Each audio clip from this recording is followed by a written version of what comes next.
You don't know?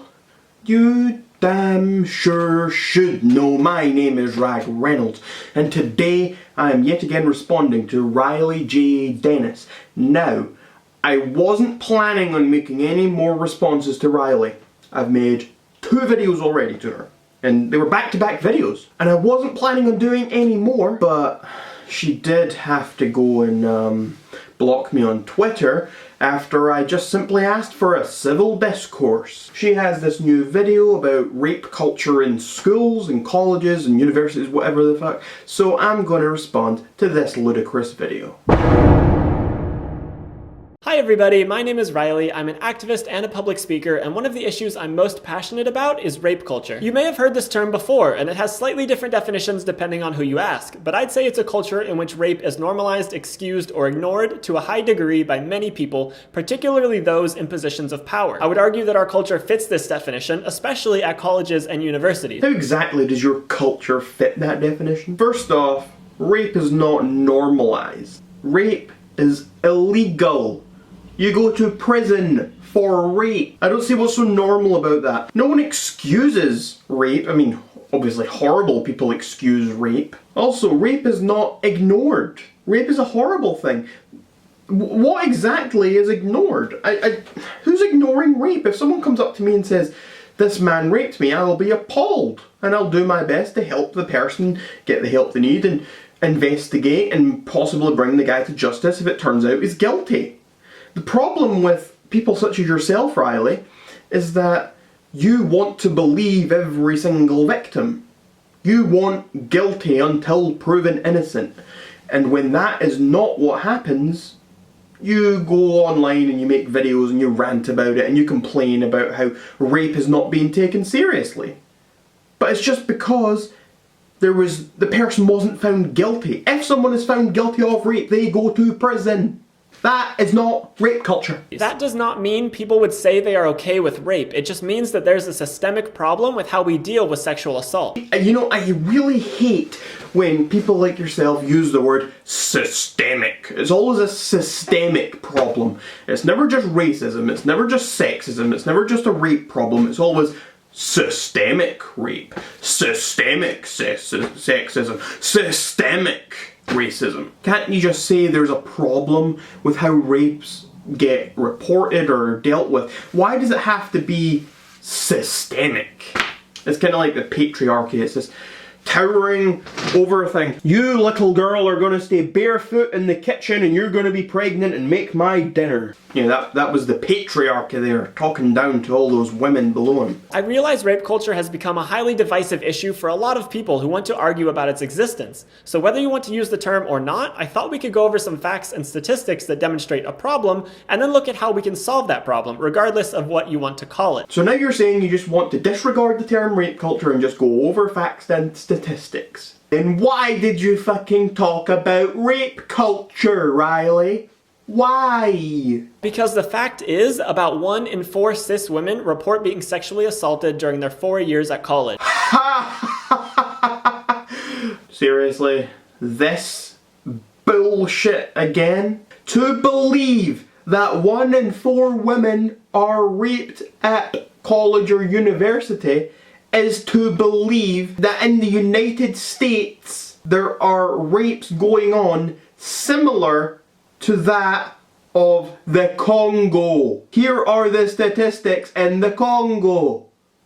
39% of women are raped. And the Congo is the rape capital of the world. Women raped all the time. All the time. And you think that in the US it's almost as bad as that. That is bullshit.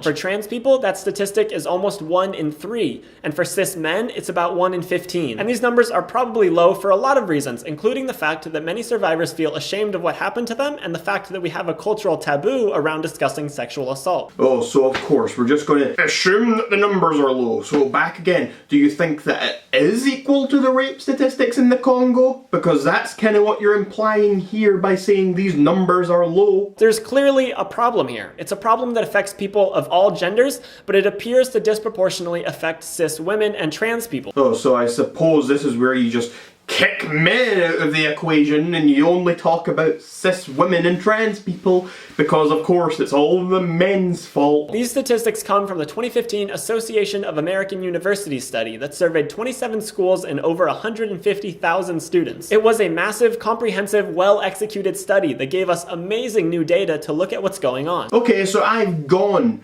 to this fucking website that you linked in the video description of this survey and the findings, and if you read the thing, there's kind of a problem here. I'll show you here on the screen. The incidence of sexual assault and sexual misconduct due to physical force, threats of physical force, or incapacitation among female undergraduate student respondents was 23.1%, including 10.8% who experienced penetration. That's 1 in 10, Riley. 1 in 10 who actually claim to have experienced rape. Only 1 in 10, not 1 in 4. 1 in 10 is still a horrible number and it's probably still not accurate, but 1 in 10 is not as bad as 1 in 4. You are classing threats of physical force as sexual assault.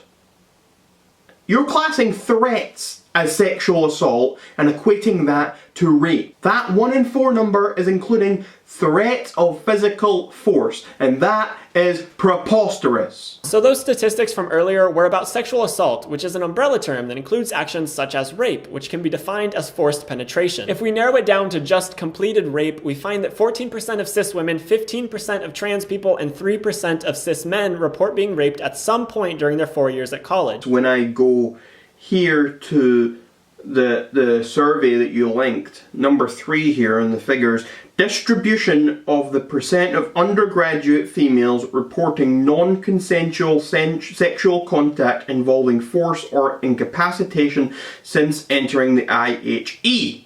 Now, here's the graph on the screen. As you can see here, we're just going to take the middle one for example, 19 to 24% of students victimized. That's the majority of schools. So that would be, say, 1 in 4, 1 in 5 women reporting this. This is not women reporting penetration. This is women reporting any sort of unwanted physical contact. If a man slaps you on the ass, that is included in these results.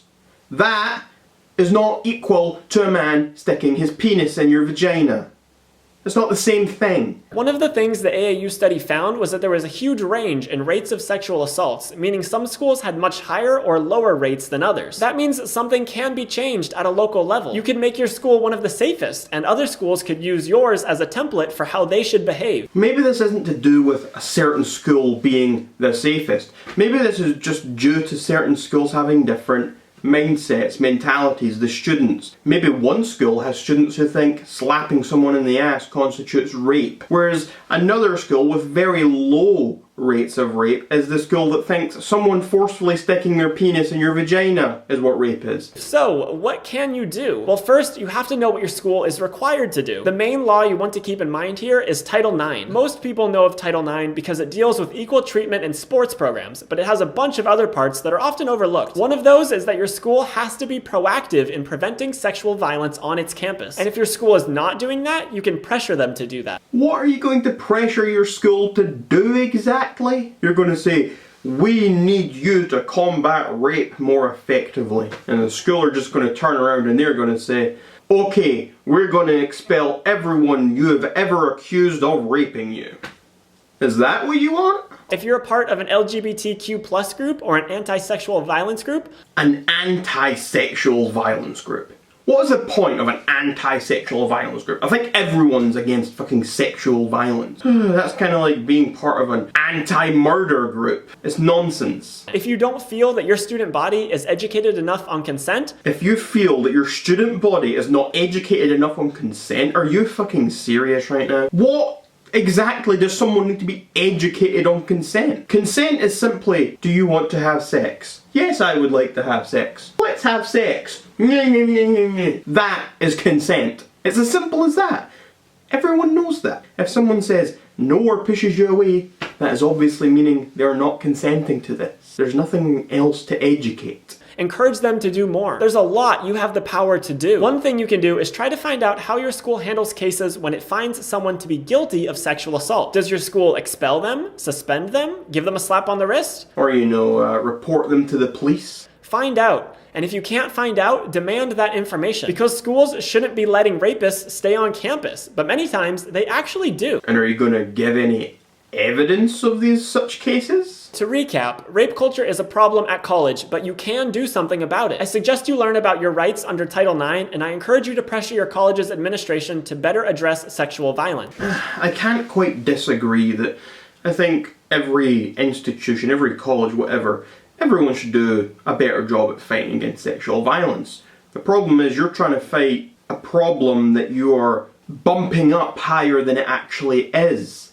It is not as big of an issue as you make out that it is. There are things that are way bigger issues than rape culture, because rape culture doesn't exist, and that is the problem I have here. You can fight for mandatory lessons on consent. We do not need mandatory lessons on consent. If you're going to say that, then we're going to have mandatory lessons on stealing things and mandatory lessons on murder. It's fucking preposterous. You telling someone, do not rape, is not going to make them not rape. People know that no means no. Sitting someone down in a classroom and saying, don't ever rape, that isn't going to make a rapist not rape someone. This video just covers a very small portion of my full presentation on rape culture, which is a little over an hour long. I'm currently taking booking requests for the spring 2017 semester, so if you'd like to have me come to your school to talk about rape culture, feminism, or queer identity, there will be a link to a request form that you can fill out on my website in the description below. As an activist in a wide range of issues, Riley has several different presentations. Well, who cares? If you would like to book Riley to come to a presentation at your school or organisation, please use the form below. Name Ryan Reynolds, name of school/organisation, the online university of ragreynolds.net. Rape culture is desired presentation topic. Proposed... Wow. Are you seriously using a fancy word just so it doesn't sound like you're begging for money? The same message. Love your work, girlfriend. I think that's perfect, and we will submit that to Riley, and I'll let everyone know if I get a response from her. I highly doubt it. And until next time, you're welcome, society.